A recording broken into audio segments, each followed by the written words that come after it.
Well, hello, good morning, good evening, I should say. Happy Monday. I hope your Monday went well. I hope you had a busy and productive weekend, or perhaps a restful weekend. But hopefully you did not eat any holiday treats or tricks, or as we may call them. Today's topic is going to be, a seasonal topic. As you know, we're in October. Today is October 26th, and in less than a week is Halloween. And if any of you have been getting out to the stores, you may notice that they already have the Christmas decorations and all of the Christmas season things out already. I remember when I was a kid, it wasn't until after Thanksgiving. In fact, you'd have the Thanksgiving parade, and the last, entry to the Thanksgiving parade was Santa Claus. And so that brought in the Christmas holiday season. It wasn't until after that we started marketing for Christmas, and all the Christmas decorations came out. So it was after Thanksgiving Day. Now it's, a month before, Halloween. So, we're into October. I think a few weeks ago, we had a lot of Christmas decorations out. And so that underscores the fact that we really market the holiday season. And economically, it makes sense. This is for many stores, retail stores, it's the busiest time of the year. In fact, many stores, I understand, they make or break their year based on the holiday season sales. And so it's understandable from an economic standpoint. But what goes along with that is how we change our lifestyle. And we are all about lifestyle, all about improving your health and adjusting your lifestyle to optimize your overall health and well-being.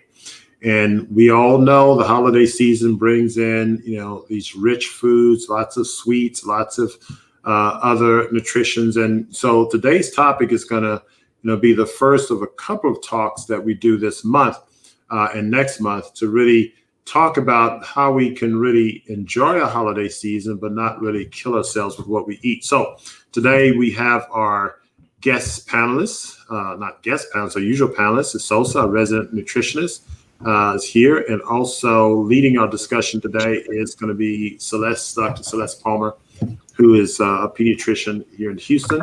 And hello, everybody. How are you doing today? Hello. Has anyone had as busy and crazy a weekend as I had? Did y'all get a restful weekend this week? Definitely crazy.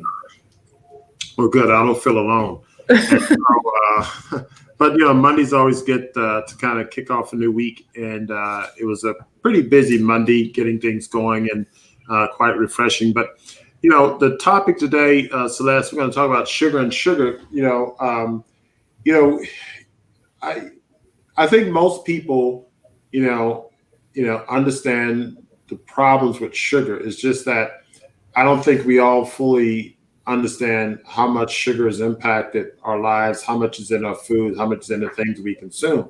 Right. And even the foods that we consume have lots of sugar in it. And a lot of the sugary products don't just have sugar, they have other contaminations and things in it. And so, hopefully we can cover some of these things in your discussion tonight. I guess we'll get started into the talk. What do you have for us? I'm going to bring your slides up. Okay.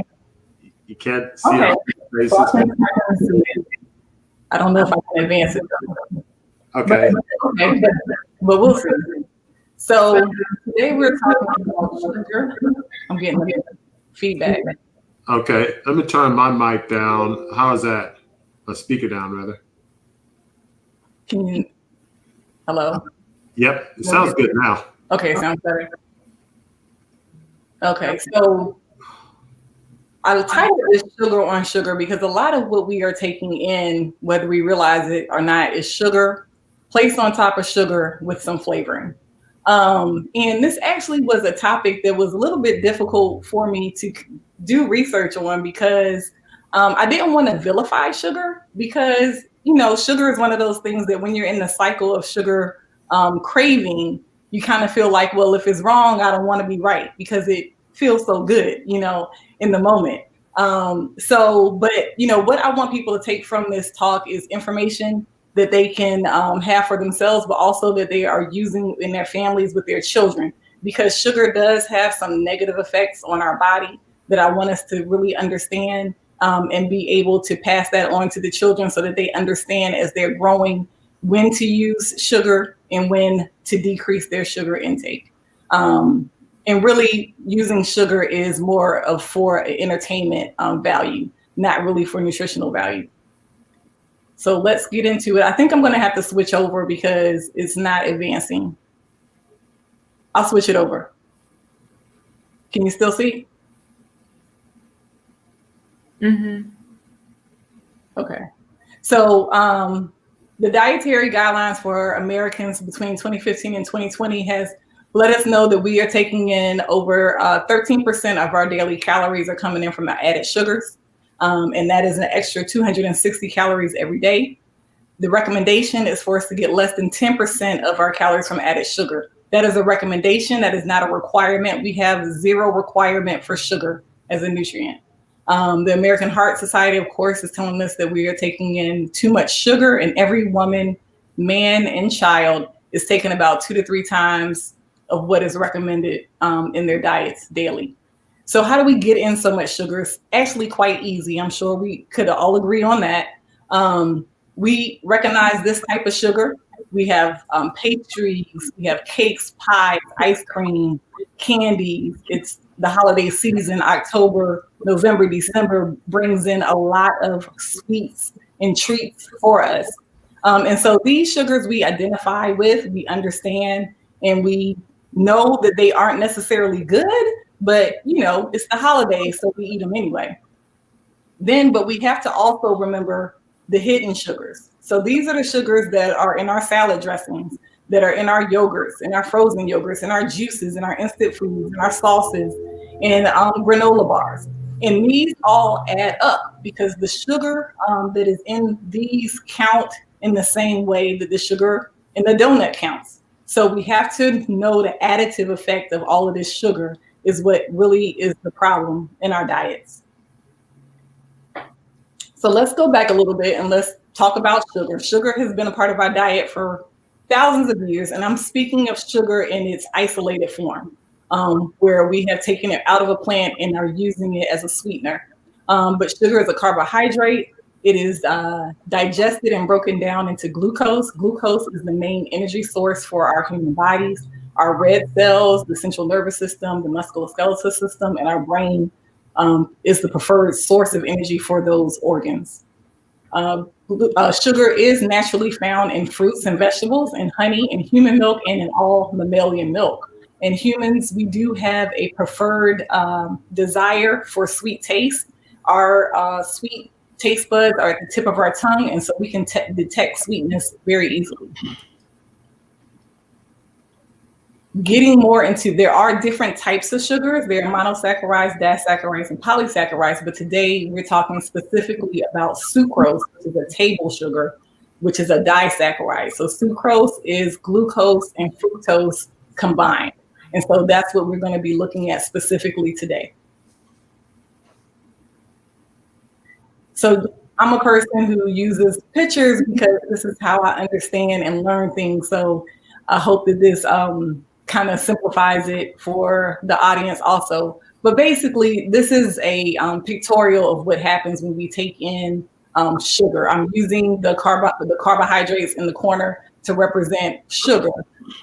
So basically, when you take in a complex or simple carbohydrate, it doesn't matter. What happens is the body is going to digest that. And in the small box here, you see the sucrose molecule is now clipped in half. And now, so you have glucose and fructose that are going to be floating in the bloodstream for a short period. Can you see my pointer when I do that? Yes. Okay. So this pictorial does not show fructose, but let's pretend fructose is in this picture also. So glucose is now in the bloodstream. Glucose is going to stimulate the pancreas to release insulin from the beta cells. Insulin is the hormone that helps to usher glucose into the tissues, into organs, into muscles, and into our brain so that it can be used for energy. The fructose is largely metabolized in the liver, So the fructose goes directly into the liver, and it's more of a storage type molecule. And so then when you get to this side, now we're back to our normal blood sugar. So this is what should happen on a normal day. So when we take our blood sugar, or our doctor takes our blood sugar, then it's back down to normal. At the cellular level, we won't go too much into this. Once the glucose gets into the tissues, it goes through several different pathways, and these pathways are basically how we get the energy, our energy. Going back to the sucrose molecule itself, most of our sucrose that we use in our food is from sugar cane and sugar beets. And unfortunately, a lot of sugar beets are GMO. 95% of sugar beets nowadays are GMO. Once sugar has been pulled from the plant, it is now empty calories and it has no nutritional value. Excuse me, Celeste, can you go back to that previous slide real quick? I just want to point something out to our audience, and everyone who's looking at this, and I imagine, people who will see this in the future have different backgrounds. This slide has a certain amount of complexity, and even despite how complex this may appear, it's very, very minor and simplified compared to the total picture. But what I want people just to get some level of understanding is the level of complexity of biochemistry and chemical reactions that happen inside our body and how complex our body is. And then when you start to destroy this machinery, it takes a lot to repair this machinery and all of this complexity. So I just wanted to kind of point it out, not for people to understand all the details, but rather to get a glimpse and a picture of how complex our body is. Okay. The other thing I would just add to that, I think the most important thing for people to know when it comes to your body producing ATP or energy is that every step of this, every reaction requires certain nutrients. And so if you are low on magnesium, if you're low on all the B vitamins, your body's not going to produce energy the way it needs to produce energy. Mm-hmm. Correct. Yes. Okay.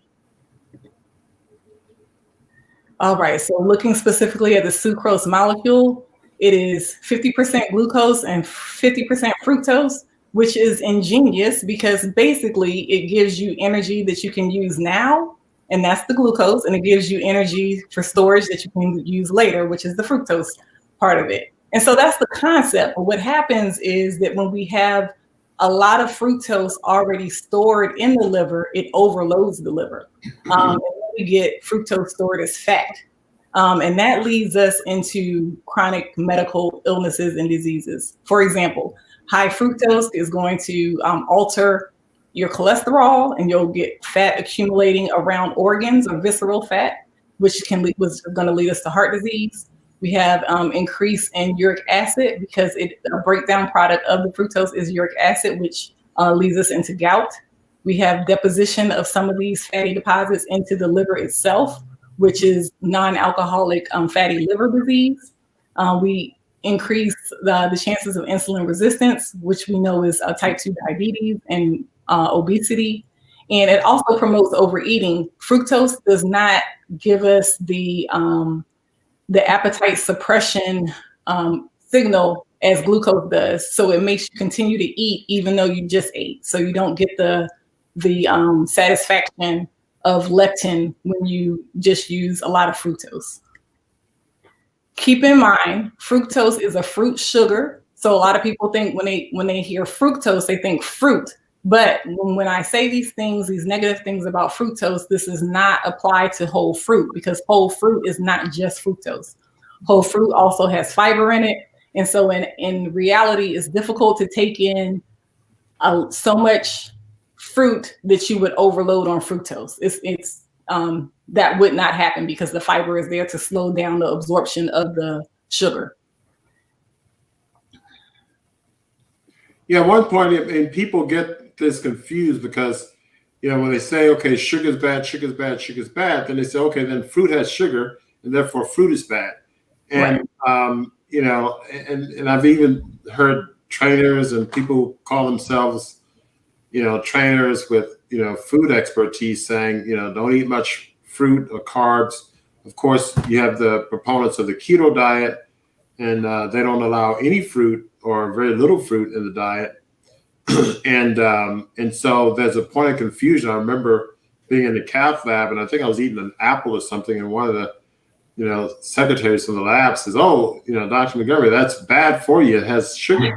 The apple is bad because it has sugar." So a lot of people get that confused, and I'm glad you pointed that out. Yes. They also get confused about like the fact that eating, like if I go through a food diary for someone who's diabetic, pretty much everything they're going to eat is going to be like super high in the glycemic index, white rice, white bread, white flours. People forget that also will cause a sugar spike. Yes. Mm-hmm. Fruit is about some fruit, not all fruit, but it's about 5 to 8%. So that's a very low percentile of fructose in fruit. So why do we use so much sugar? So we know that we use sugar for taste and sweetness and flavor enhancing, but sugar is also used to balance out bitterness, like in our cocoa, because chocolate by itself is really quite bitter. Once you add sugar, now it has a whole different taste. It's used as a bulking agent. It's used as a increase the shelf life. So in preservatives, it's used to ferment. In coloring, it changes the freezing point and boiling points. And that's for candies. It's used for moisture retention, and it's used also in texturizing different things.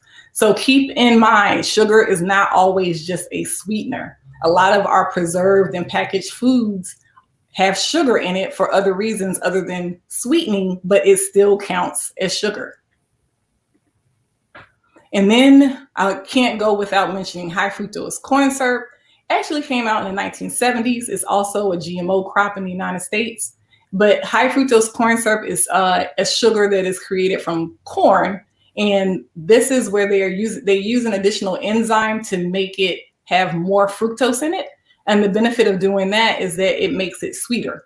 There are two types largely used here in the United States. There's a 42% and there's a 55% fructose that's used. They like using it. It's cheaper and it's easier to use than table sugar. So a lot of companies do use high fructose corn syrup for this reason. So you're going to find it in your cereals, your sodas, your cookies, your breads,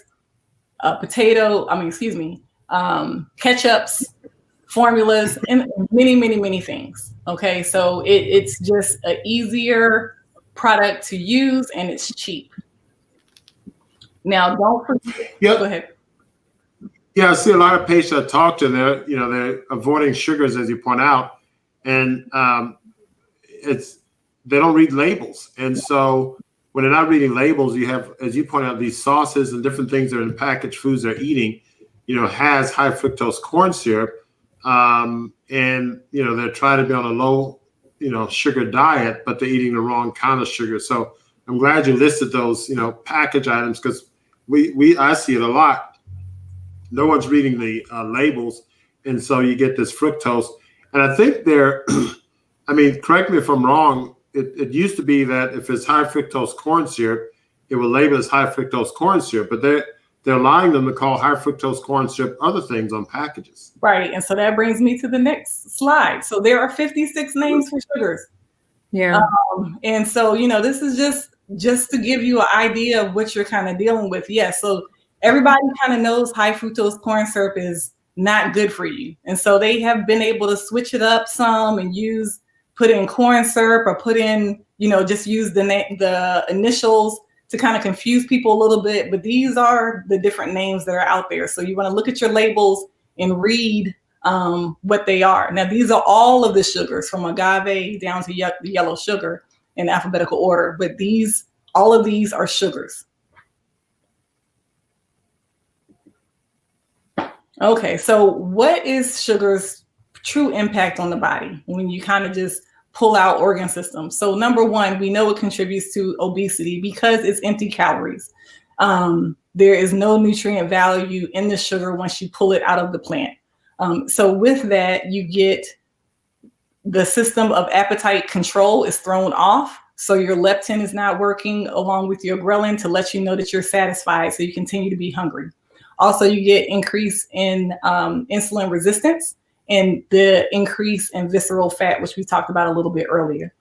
Because you're taking in more calories, usually you're less active or sedentary. And then in the present day, we are dealing with COVID. So a lot of people are staying inside the house and not going to the gym or getting outside like they used to. So that contributes more to obesity. So we're taking in more sugar and getting out to exercise less.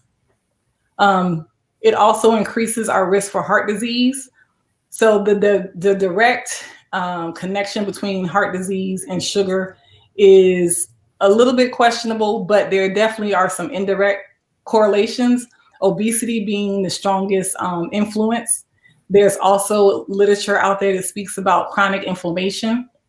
Chronic inflammation is in the blood vessel is going to cause stiffness of the blood vessels. That is going to increase the blood pressure. And then also, when you have increased sugar in the blood, it's going to stimulate the liver to release more harmful fats into the bloodstream. And that's going to have a negative impact on your triglycerides, your HDL, and your LDL cholesterol. So that is going to increase your risk for heart disease. Then we're looking at type 2 diabetes. Again, obesity being the strongest risk factor for type 2 diabetes, along with the fact that high sugar floating around in the bloodstream is going to eventually wear out the pancreas, and the insulin isn't going to work anymore. And so then you have increased glucose just floating around in the bloodstream, which is type 2 diabetes. It also affects our skin. So sugar increases androgen secretion, which is a hormone which produces oil in our glands and inflammation. And the study actually shows us that in rural communities where they have no processed foods, there really is no acne when you compare it to urban centers where we have a lot of processed foods. Also, I was just going to say that that's a really good point also, because like people who have like PCOS and stuff, high androgens, it's linked to insulin resistance as well. And that's why what you just said. Yes. And then number 5, displacing healthier foods. I mean, the fact of the matter is, if you eat a donut in the morning, your chances of going back and eating an apple is very slim. So the donut is going to give you that sugar rush. The apple is going to give you the antioxidants that you need for the day to protect you from free radical damage. That happens to all of us just from being human and walking around. So you do not get the antioxidants that we need to protect the cells for that day. So you end up replacing a protector with something that just gave you a quick rush. Number 6, talk about cancer risk. A lot of information on the research on cancer is kind of still questionable, not fully understood, more complex. So I don't want to say there's a direct link, but there's some research that has been done. And in 2012, there was a study that did show that 430,000 people between the ages of 50 and 71 had increased risk of esophageal cancers, pleural cancer, and cancer of the small intestine. That's according to a study at the NIH that was done. Skin aging, we know that sugar does cause damage to the collagen and elastin in the skin. And it also increases the production of AGEs, which are advanced glycation end products, which cause the skin to age prematurely. So advanced glycation end products are a product of usually eating high sugar and high fat together. So like the donuts you were mentioning and all this stuff, I'm just chiming in because I'm obviously obsessed with anti-aging, and that is one of the reasons why I don't eat sugar. Yes. Yeah. That's a good point. We talk about sugar in isolation, but you mentioned that donut, and the donut has, processed oils and, of course, the processed sugar. And I like to use the word processed when I talk about sugar because it distinguishes, natural sugars from unnatural sugars. And same thing I do with salts, and the same thing I do with fats. But the process, that donut, I like the comment you made earlier. If you eat the donut, that decreases your chance of going back and eating an apple or something like that. But it Right. also increases your chance of eating another donut. It's not only things like donuts, it's also things people don't think about, things like barbecue ribs. For Right. sure. Right? Because then we got the like barbecue sauce that has sugar, and then we got high fat animal protein. So that also can increase your advanced glycation end products. And, Right. and the thing is, like, if you're on a keto diet and they say eat, bacon and pork and these things, and people may eat these foods, but they also have these, honey baked ham, or like you said, barbecue, as you mentioned, the sauces, as you mentioned before, that has all these high fructose corn syrups in them, et cetera. So, as you pointed out, so the barbecue rib could be, similar to the donut in many ways that we don't basically think the same. It's bad food. It's bad food. Right. That's the trickiness about what has happened to our food system present day that didn't used to exist years ago, is that they started to add sugar to everything. So that did it was not necessarily this bad. It wasn't this bad, I would say, maybe about 10 years ago, but it just keeps getting they keep pushing forward. And so that's a little bit scary for our children, especially. Aging also of the whole body. So telomeres, just by nature, are telomeres shorten over our lifespan, but they are the small caps at the end of the DNA that protect our DNA from damage. But there are ways that we can accelerate the shortening of that, and processed sugar is one of those that want to advance the shortening of that. And this is just a picture of a strand of DNA and the telomeres on the end, so people can see what that is. One thing I'll point out, I don't know if anyone cares about this, but because I'm really into anti-aging, so there are all of these, there are doctors and biohackers and stuff that are using metformin as an anti-aging drug because it affects the way their body metabolizes sugar. But on the natural side, there's actually a natural herb called berberine, and berberine has been shown to outperform metformin. If you go and look up berberine, you'll see a whole bunch of people who had A1Cs that were through the roof. And then once they started taking it, it went down. So berberine is actually something that doesn't have side effects that could be taken to also modify the way your body is processing glucose. Okay. Yeah. And berberine is a PCSK9 inhibitor, which reduces LDL cholesterol. And there's a new drug that we use as an injectable when people don't tolerate statins. So it's generally a supplement that helps with metabolism. But again, a natural whole food plant-based diet we found to be extremely effective in improving metabolism overall, and probably enhances. In fact, Dean Ornish shows improvement in telomere size in men with prostate cancer with the addition of a whole food plant-based diet, and they saw not only regression of the prostate cancer but also a change in the telomeres in the tissue. So you can actually have effects on telomeres. They've been shown. This is in a matter of months. Lifestyle things affect your telomeres as well. Literally, meditation, all of these like lifestyle things that sometimes we think are not, but meditation is a big one that has been studied to help with telomeres. Mm-hmm. Yeah, there are a lot of things that so stress will shorten it. Our diet shorten them. Just the things that we would typically think would have a negative impact on our life is going to shorten those telomeres faster. So number 9, we look at cravings. So you can feel like it's an addictive, sugar is addictive. I don't want to say directly that because the literature kind of pulls back and forth with that word. But it definitely stimulates the dopamine release, which is the reward system. So this is similar to what we see with heroin and cocaine. And this is what the food manufacturers, they know this about sugar, and this is what they use, and this is why they're using sugar in our tomato sauces and our barbecue sauces and things that we don't think about as sugar, because that by instinct is going to make you want to buy more, and therefore it's more money for that company. And this is what these companies understand and know. They're actually people who work for companies where their main job is to figure out what to put in this food product to make it crave worthy. And I was listening to something, and the man actually said that, and it was a 60 Minutes piece where he said that they release a burst. So you get a burst of taste that comes and goes away really quickly. So that will make you want to buy more and come back to get more. They don't want the burst to last because that way you will get tired of it.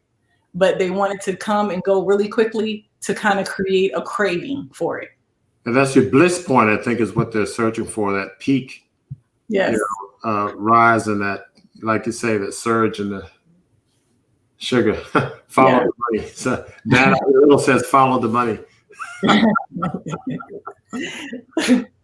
As we know, there are fluctuations in energy because when you increase sugar, you increase blood sugar, you increase insulin.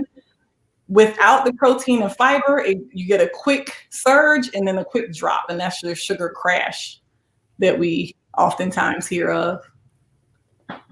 Spoke a little bit earlier about non-alcoholic fatty liver, where the glycogen is, we have enough glycogen in storage, and so then we start to store it as fat around the organs. Also, we get depression with a lot of sugar. Sugar throws off the neurotransmitters that are communicating with the brain. It creates inflammation. It also creates a lot of peaks and troughs that make us have a lot of mood swings, headaches, sweating, poor concentration, blurring, depression. And also the drop off from dopamine gives you the negative effect of a crash, and you get depressive symptoms from that also. Also, we see that learning and memory is affected by sugar. And they've done studies with mice or rat studies using a maze test. And this test goes back to the 70s. Basically, they have a maze that they have the rat go through multiple times, and then they give it different stimuli to see how it responds to these different stimuli with each passageway through the maze. And they found that with using sugar, that it has a negative impact on learning and memory. So basically, the animal cannot get out of the maze. It has gotten out of it multiple times, and then after introduction of sugar, it can't figure out how to get back out. Also, sugar causes some atrophy or shrinkage of the blood vessels that restrict flow into the brain. Of course, that is going to affect our cognition and ultimately can lead to vascular dementia. There's also a connection between sugar and neurodegenerative disorders such as Alzheimer's disease. This goes to Shonda's point about sugar causing brain fog and fatigue. And so these are some things that she's experienced, and so she's avoided that. So that point is associated with that. Mm-hmm. And that's just a picture of what a healthy liver looks like versus what a fatty liver looks like once the fat starts depositing inside the liver. And then let's move on to the immune system, because this is, what we're looking at right now with COVID being quite prominent in our environment. So again, I want to, present things that are fair. There's the scientific evidence suggesting that sugar directly weakens the immune system is a little bit questionable, but I tried to include all perspectives in this. But definitely it has an adverse effect on the immune system because of the chronic inflammation that occurs with us eating sugar. So once you overwhelm the immune system with sugar and it is working on that, then it cannot respond to other threats as well. And so now you're open to bacteria and viruses that are in the environment. And there was a 1973 Loma Linda study that was done in which the white blood cells, which use vitamin C to destroy viruses and bacteria, it was shown that sugar mimics vitamin C so much that it replaces the vitamin C in the white blood cells. And so then the white blood cell doesn't function at full capacity. And so just a pictorial of that. On the left-hand side here, you see the white blood cell is working at 100% capacity. On the right, it's at 25% capacity. Now, the problem with this study is that it has not been replicated in the last 4 decades. And so it kind of throws in some questions, but this was done in at that time. And so I just wanted to include it in this presentation so people kind of know it's doing something, but more research needs to be done in that area. Was that an animal study or a human study? That's a human study. Okay. Yeah. I think that was a human study. Yeah. You talk about that was a human study, because they actually, somebody who was saying that the numbers were too small. I think they had about 10 to 17 people. Like I said, it wasn't repeated. The numbers of the amount of sugar that they were using was much more than any human would normally eat in one setting. But this was in 1973. So I don't know if in 2020, it may be different, because in 73, what we ate as sugar and what we eat today is two different things. So, yeah. The interesting thing about that on the immune system, it's sugar and we were talking about it earlier in this conversation, is that, the sugar that we eat is not in just isolation, say the donuts or the cake or whatever the case is. And they're often associated. I mean, we're going to be talking about parties and things in a minute, but if you look at, the current pandemic and you hear about situations where, we had all these people at a party and they were at the party and then, half of them had COVID. And so we immediately associated with the fact that they were close to each other and breathing, in which case you can make that argument that that's certainly one possible, theory. But you could also argue that those people were also there eating the same food. And so they were also having the same destructive process on the immune system. And so we do know that maybe not, the data is not so strong on sugar, but on, animal products and processed fats that often accompany the sugar, you can see acute changes in the immune system.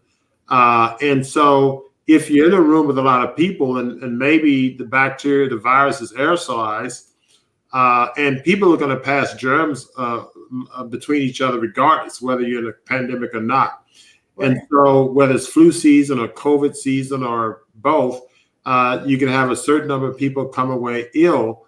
And we often think it's just because we're aerosolizing things, but it's also the common denominator of everybody eating the same food and depressing their immune system. And I think that may be the biggest platform for why multiple people come away with this infection, because you're all simultaneously suppressing your immune system. Yes. And that's why I was interested in doing a talk like this, because we're headed into heavy sugar season. And we have, flu is coming, we have RSV, and COVID is here now. And I want people to understand it's just not random that these things happen. Sometimes there are things that we can do to kind of strengthen our body and our immune system such that we're not affected as harshly. I'm not saying that you're not going to come in contact with it. I'm not going to say that you're not going to get sick, but that you're not affected as harshly as you would if you didn't have some type of defense system in place. But also let's look at the microbiome, which is 70% of our immune system is in our gut. And so what we eat, the waste products from what we eat, is what feeds our microbiome. And our microbiome loves fiber. Fiber produces anti-inflammatory molecules, and it also helps with production of vitamin B6, which is supportive to the immune system also. Of course, we know dental health, we get from sugar, we get cavities and tooth demineralization. We talked already about the gout that occurs from uric acid increase in the blood. So those are just 15 items. I'm sure there are others that things that sugar impacts in our system, but just to keep on schedule and to not go over time, I just went through those 15. Go ahead. Oh, sorry. The dental health one is so interesting. There's this whole thing about the oral microbiome. I don't I'm not really well versed in it, but if anyone out there is really interested in getting a hold of their oral care, I highly recommend you read a book by Nadine Artemis called Holistic Dental Care, where she kind of breaks down how the oral microbiome gets damaged and the dentine flow goes the opposite way it's supposed to go. And that's when we end up with cavities. So it's interesting. She goes deeper into just like, don't eat sugar. It's more like our mouth has an entire microbiome that needs to have a certain pH and needs to have certain balance in order to not have cavities. What's the name of the book? I'll type it in the chat. Holistic Dental Care by Nadine Artemis.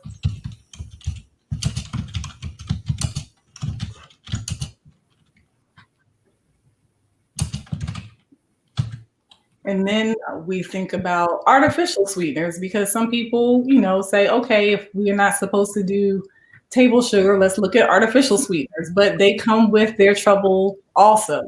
So studies have actually shown us that artificial sweeteners actually cause people to gain more weight because it increases their cravings and they end up eating more.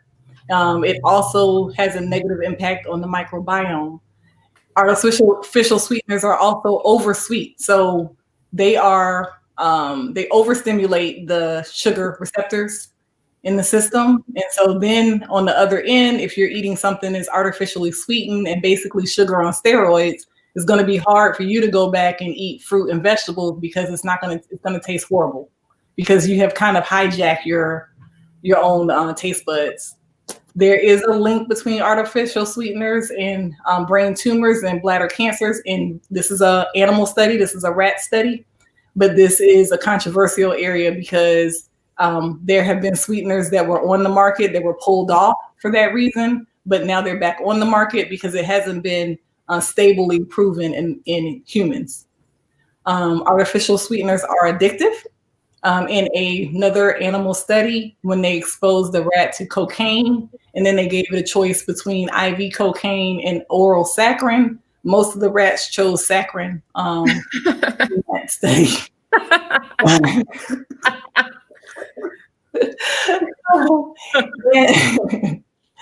And artificial sweeteners, or in the sense of our diet drinks, are associated with higher risk of metabolic syndrome and type 2 diabetes.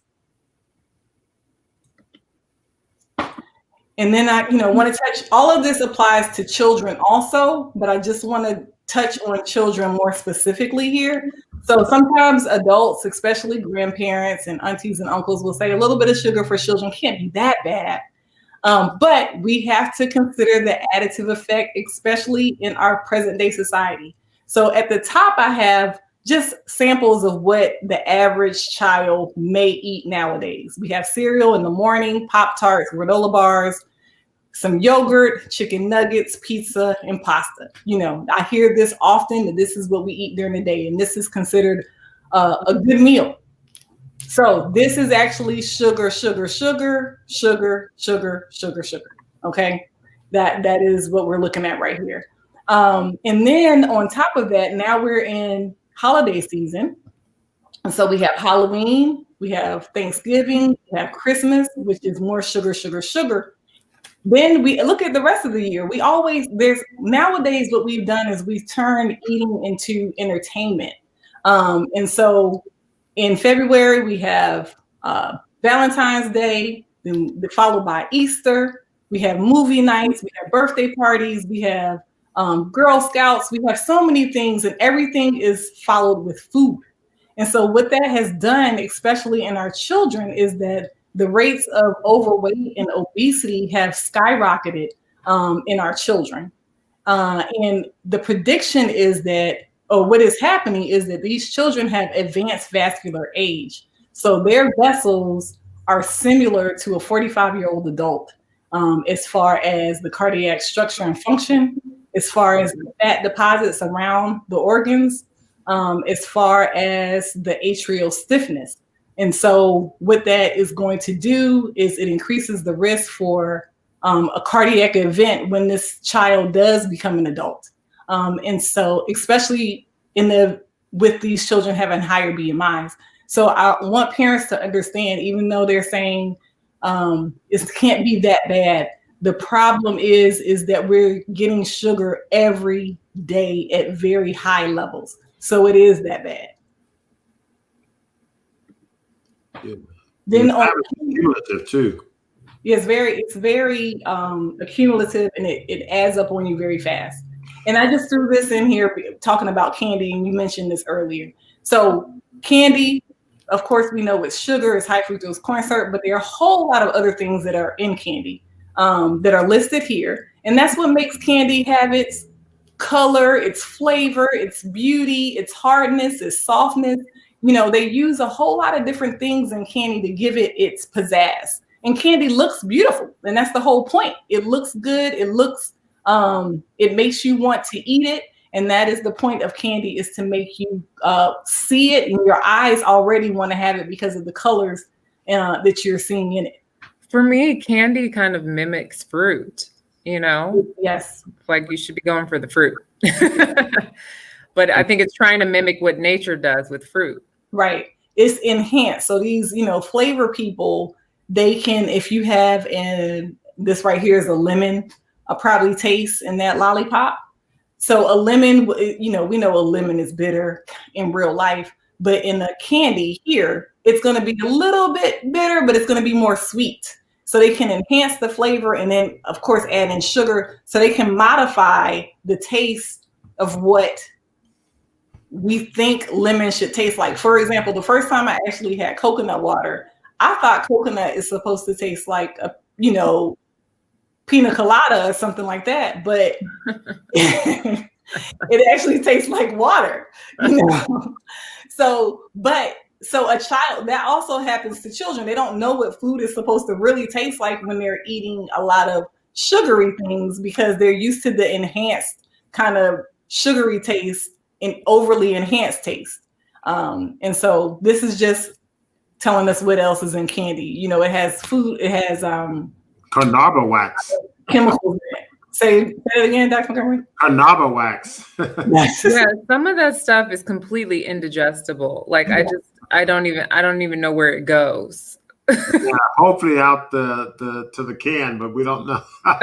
But Patrice Roche wants to know about date or monk sugar. Yeah, those are better. Well, if you're eating the full date, of course, that's better because you're getting the fiber with it. But once you kind of process it, sugar, the body sees sugar as sugar, and it kind of takes and does the same thing with it. So you have to be mindful of that. There is really no good sugar, if I can say that, if that's fair to say. So, I think the dates are fine in moderation. I've known people who just go overboard with it, right? Because they are very potent, right? And they're very calorically dense. But monk fruit and stevia are very similar in that they don't impact your blood sugar levels. So they're very good for people who are trying to avoid that blood sugar spike.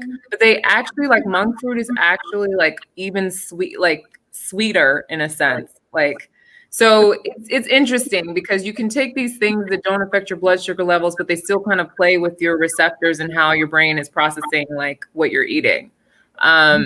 Because when they have that low glycemic index, what happens is you still feel hungry afterwards, so you end up eating a little bit more of it. Yeah, and the stevia, I recommend people just get the stevia leaf in the plant, because sometimes they process stevia and have other things in it like maltodextrin or whatever. Yeah. D Part 1240 is trying to hit on some controversy here. Okay. Should we green smoothies rather than juicing when you lose the fiber? I feel like I can answer this question as someone who's gone to the deep end of juicing, because I feel like not that many people have gone to the deep end. At one point, I was a completely raw foodist. Okay. And I did have issues with my blood sugar because I was juicing too much. So I would just say be careful, pay attention to your body and what you're doing. But for the average person, though, the average person actually doesn't get enough vegetables, is eating a bunch of junk. So it really is also too about how you're preparing your juice. Like if you're someone some of y'all need to go back and listen to the bitter foods talk that I did too, because if you're someone who's like really obsessed with sugar, you're not going to be able to eat a plain green juice. You're going to need like 8 apples at the beginning, and you have to wean yourself back. But the more we expose ourselves to the bitter flavor, the less likely we are going to be addicted to sugar. Right. Yeah. I agree with the bitter. I mean, I did a 101-day juice feast, and I've got diabetes in my genes on my mother's side, especially. I mean, everybody's diabetic. And, you know, my blood sugars were fine. And I actually did a water fast for 5-6 days in between that, and the blood sugars dropped. But the blood sugars remained about, I don't know, 55, 60, 45, you know, the times that I didn't check it every day. But I think you're right. The bitter, you have to add some bitter stuff into it. Also, I had a lot of greens mixed in my juice. I wasn't doing 100% fruit juice. And so I would like to do a study one day with 100% fruit juice. I just, in our experience, we see patients and we have them mix fruit and greens. That may be a benefit too. But we just haven't seen and I think when you say juicing, you need to be more specific. And so what kind of juices, you have a lot of greens mixed with fruit. I don't even know if anybody can tolerate, if you're doing a raw juice feast, after a while, you can't tolerate the sweetness of it. So I think it's a different, I mean, somebody can eat candy indefinitely, but I don't think anybody can eat a natural sweet or natural food indefinitely. The body turns off. And so if you were to eat 10 apples, maybe you were hungry, you ate 5, 6, 7 apples. At some point you turn off. You don't want the 6th apple or the 7th apple. But if you ate Lay's potato chips or Snickers bars, I don't think you turn off. And I think the same thing goes with juice. Right. I mean, when you're drinking cold pressed juice, when I've done many juice feasts, 30 days, 10 days, 20 days, 100. And after a while, you turn off the need for sweets, and then you want to go to a bitter juice, and then you want to go back to some. So I think with a natural juice, because those foods are in a natural state, it's not the absolute natural state with the fiber, but it's still an extracted juice, and it's cold pressed, and it's not processed. I still think your natural mechanisms turn you off. You would think so, Dr. Montgomery, but then there are people out there that are fruitarians. So just no, I understand that. Yeah, I mean, I've known fruitarians. I've met them, worked with them. I think we just need more studies. We need more data in this area. Nobody's done a lot of work. I think most of the stuff I've seen, even in my severe diabetics, and we have thousands of patients we've detoxed. And my most severe diabetics, when I put them on a whole food plant-based diet plus all the other natural things, when we have trouble, we go to juice feasting, and that's what really turns them around. I mean, with the cholesterol and the blood sugars, and we've just seen it time and again. So I think we need more data. I mean, I've got a lot of anecdotal data, and we've shown some of it in our studies, but even we haven't really systematically looked at our juicing in the way we should. And I think we need to look at it. Somebody needs to look at it because I think it's something different about, cold pressed juicing as opposed to the stuff we normally get. And I'm not talking about cold pressed juicing. A lot of people drink cold pressed juices. They mix it with bad stuff. I'm not talking about that. I'm just saying a lot of our sick people, we've had good results. There may be subsets of people who don't do well. I don't know. Anyway, Deep Park, you stop raising controversial behavior.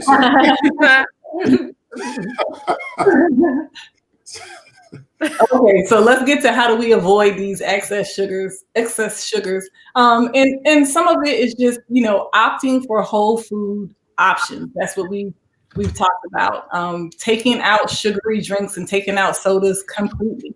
Limiting packaged food. So shopping on the outside of the grocery store, the perimeter of the grocery store, staying out of the middle where all of the packaged foods are, because the middle of the grocery store, because the food is packaged, is going to be sugar. Keeping in mind that we don't have to celebrate everything with food. Food is our nutrition. Don't always use it as entertainment, and don't always use it as a reward system. for ourselves and for the children. Drinking your water to quench your thirst, and using infused water instead of using some sugary drink. Use infused water where maybe you put a fruit or a sliced fruit inside your water. Weaning sugar, so that just means if you are used to using 2 teaspoons of sugar, use 1 and decrease that over time until you get to none. Of course, fresh fruits, avoiding things that are packed in syrup in your cans. Also doing cutting back in your recipes and maybe substituting with vanilla or cinnamon or nutmeg, applesauce. We talked earlier, someone asked about dates, using that instead. And also avoiding things like the ketchups and the barbecue sauces, because those also have the added sugars, as we mentioned earlier. Keeping in mind also that some of these healthy snacks are not healthy. They have a lot of added sugars. We think of granola bars and dried fruits as being healthy, but they have added sugar. So you want to read your package and make sure if you are doing dried fruits, which are sugar themselves, that they have an added extra sugar on it. And it will say that on the package. And for adults, avoiding alcoholic beverages that have added sugars too. Let's see. And then I got a picture in here of kind of a cutesy holiday platter. I thought that was cute. Those are kiwi and some type of orange citrus there, along with some peppers. And I thought that was cute. Pretend, I think that's cheese at the bottom. Pretend like that's not there. And then one for Christmas here is our fruit display, and that looks very pretty. And it's kind of changing your concept of how we think about food and how we think about the holidays and how we reward ourselves.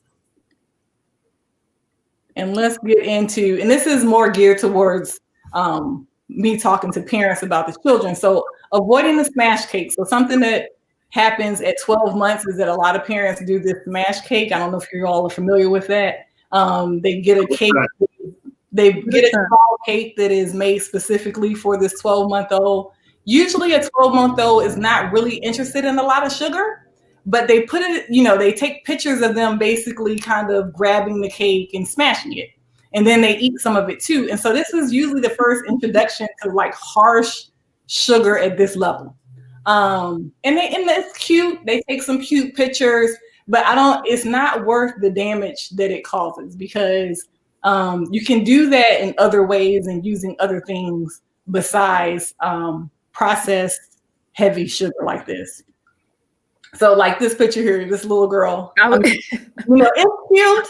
I admit it's cute, but it's not worth. I was about to say, Celeste, I feel like I've seen a ton of these memes on the internet where it's like these kids and you see their face, like you get to see the moment where their brain is like, sugar. It's not a seizure. Yeah. So that's what really literally happened. But on the other end, it creates it creates problems, one in the immediate, but also in the future of what you're teaching your child. So for parents, removing candies and processed snacks from your purse and from the pantry, packing your own snacks. That includes new mommies creating their own baby foods. A lot of baby foods, because they are on the shelf and they're preserved, they have a lot of added sugars in it. The babies don't need the added sugars. So you can make your own pureed foods at home.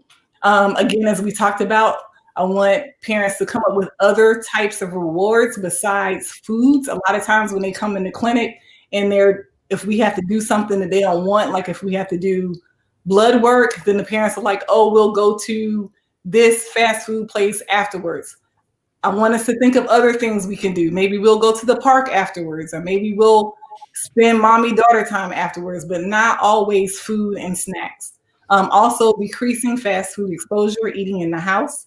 Talking to other family members. So this is major. When you have aunties and uncles and grandmas and grandpas who are saying, oh, it's okay for me to give them a little bit of sugar, I want you to explain to them the negative impact on the full child versus them sneaking them sugars, because that is a confusing signal to a child. They're getting from home, they don't get something, and then from another adult, they're getting a lot of sugar. So just be mindful of that and make sure that we're talking to other family members about that.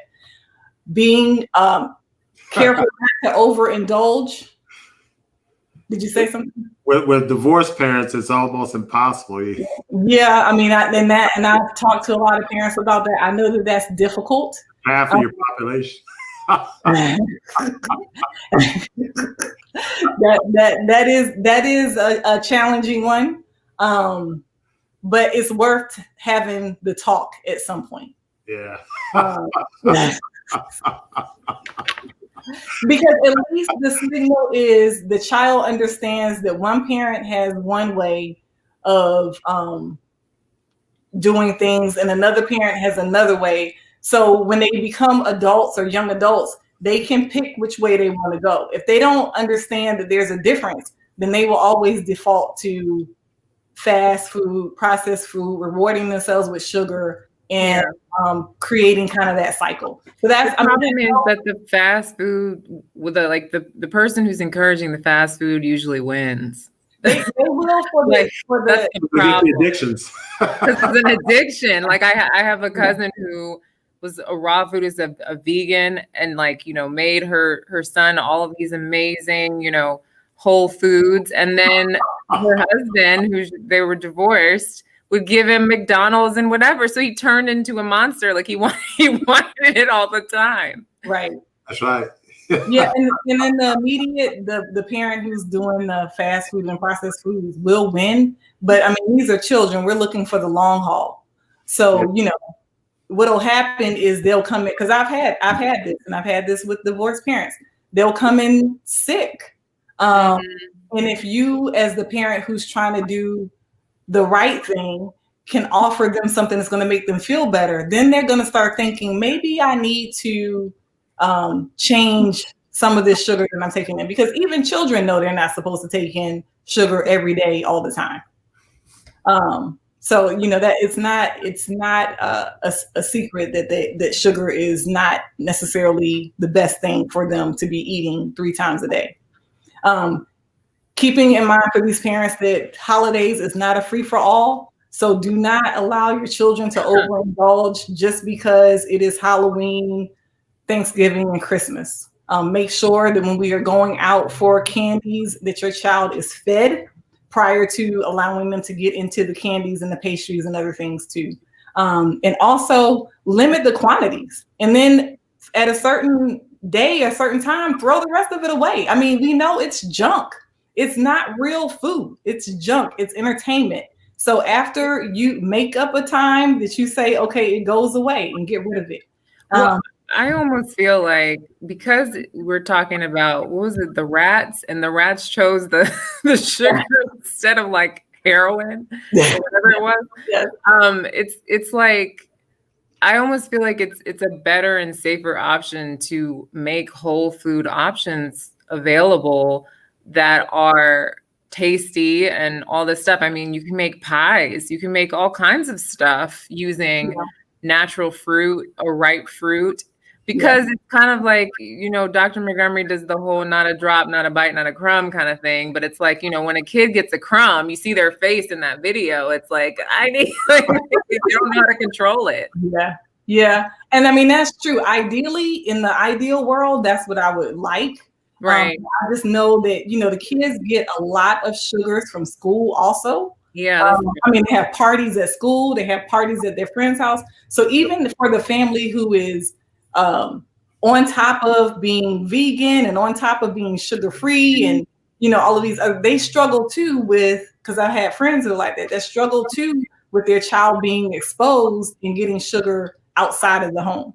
So I just want to give people options so that they still feel like their child can do, quote unquote, what we consider normal things. Yeah. That make them happy, but how to decrease the processed sugar intake. No, that's really good. I had a friend who had 3 kids in Brooklyn. They were all vegetarians. And I noticed that she would always tell me stories about how, because of the way that they were raised and the foods that they ate, even though they were exposed to things at their friends' parties and stuff, like her daughter would notice, like, oh, I ate that cake and my stomach hurts, or oh, I ate my cake and now I have a pimple or whatever it is. And so sometimes it's like, train the child the way you want them to go. Like, if you give them the major exposure of what whole foods are and you give them that gift, then hopefully when they go out and they have other experiences, they're going to be like, I don't feel as good. Exactly. And that's, if you have started from day one and kind of have been vegetarian, vegan, and kind of paying attention, and I'm not talking about processed vegan, I'm talking about whole food, plant-based vegan, then when your child gets sugar for the first time or something that is highly processed, they're not going to like it. I've had a couple of patients who come into the United States from other countries, and when they first come, the children do not like the food here. It's too sweet, and they said this to me, it's too sweet. This is children. It's too sweet. Now, eventually what happens is the tongue and everything adjusts, and they get used to it, and they start eating it. But it's just amazing to me that when they first come, they do not like the food here at all, because they say it's too sweet. Now, there are other issues too, but sugar is one that they definitely pick up on quickly. And I just put that in because basically sugar, as we talked about earlier, is going to have a negative impact on our immune system. And also, I feel like it's very important that we get children back involved. We've talked about this before in the food prep process, whether that be picking at the garden, picking from the grocery store, and also food prep in the house. Because once they get involved in what's going on, now they have an interest in the carrots or the string beans or the celery, because they actually know where it came from, and they help prepare it. So a lot of times if you get them involved, they will actually try certain things that they would not necessarily try if you just place it on a plate in front of them. So in summary, we know that eating too much sugar is going to have a negative health impact on our human bodies, regardless of the age. It is going to impact our weight, our teeth, our brain functioning, our heart, diabetes, basically our pancreas, premature aging, mood swings, and many other chronic conditions. So when possible, we want to avoid sugar altogether, which we were just talking about. So I hope that this has given you some pointers that you can use as we step into this holiday season, and that we haven't vilified sugar too much. But again, I wanted people to have actual facts to work with so they know what sugar is, and they don't feel bad if they're saying, no, my child can't have this, or you're taking something away and replacing it with a nice, beautiful colored fruit like we see here in these pictures. And I don't want people to get depressed and think that all they got to eat is a tangerine on Thanksgiving. Okay. Like, I make pecan pies with dates, and, you can make blueberry pies. You can make a lot of really amazing things using natural stuff. So you just got to get creative, right, and kind of research, recipes and stuff. And if also too, for desserts, a lot of raw vegan desserts are completely whole foods. So if you're craving certain things, you can Google how they do it, Right. Right. Yeah, there are a lot of options out there. So I think you're right. That's the most important thing for people to understand. And, we just have to work toward, finding better options for ourselves, for our kids, for our family members. Our health is our responsibility. And, whether it's easy or whether it's hard, we just simply have to make ourselves determined to do it. And Celeste, thanks for this great discussion. As always, I learned a lot. And this information is something that people should take to heart, should try to apply in our everyday lives, especially, in these holiday seasons. So more coming. Next week, we're going to have Dr. Michael Greger, and he's going to talk about how our diet and eating style can impact our personal lives, but also globally. We're still in this pandemic. So what is the association of our diet and pandemics? And so we're going to talk about that next week.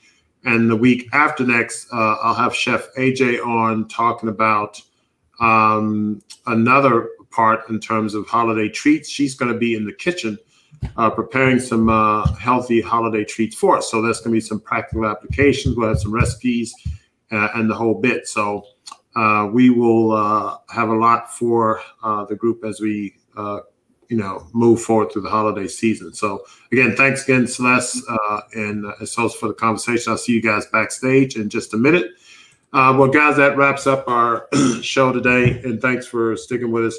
Again, the holiday seasons are coming up, and this is a very important time of the year. We spend time with our loved ones. Kids are typically out of school, although this year's been a little bit different. Kids have been out of school for much of the year, but there's some kids who have gone away to school and are coming back. And we want to, enjoy our time. However, we want you to do it in a responsible way. Typically during the holiday seasons, people says, drink responsibly, right? Don't drink too much. You drink and you get drunk and you have a wreck. But if you eat the wrong foods, you can also, cause havoc in your body. So it's not just about consuming too much alcohol, but consuming too much sugar, as we talked about today, consuming too much processed foods, too many animal foods, processed fats and the like. And so we really want you to enjoy your holiday season, but don't do harm to your body. So hopefully this message today has been helpful and has empowered you to move forward and make healthy choices throughout the holiday season. As a cardiologist, I've known for a long time that the number one day that people die from heart attacks is Christmas Day. And what leads to that is this buildup of processed foods, the processed sugars, processed oils, and things like that. And it crescendos on Christmas Day when we've, eaten processed foods at parties and get-togethers and meetings and the like. And we just sort of accelerate this process, and it affects our coronary arteries, it affects our immune system, and so on. So let's try to be responsible, take this information, move forward in a positive way. And we hope you enjoy yourself. Until next time, keep it fresh, natural, and live. So I'll see you next Monday.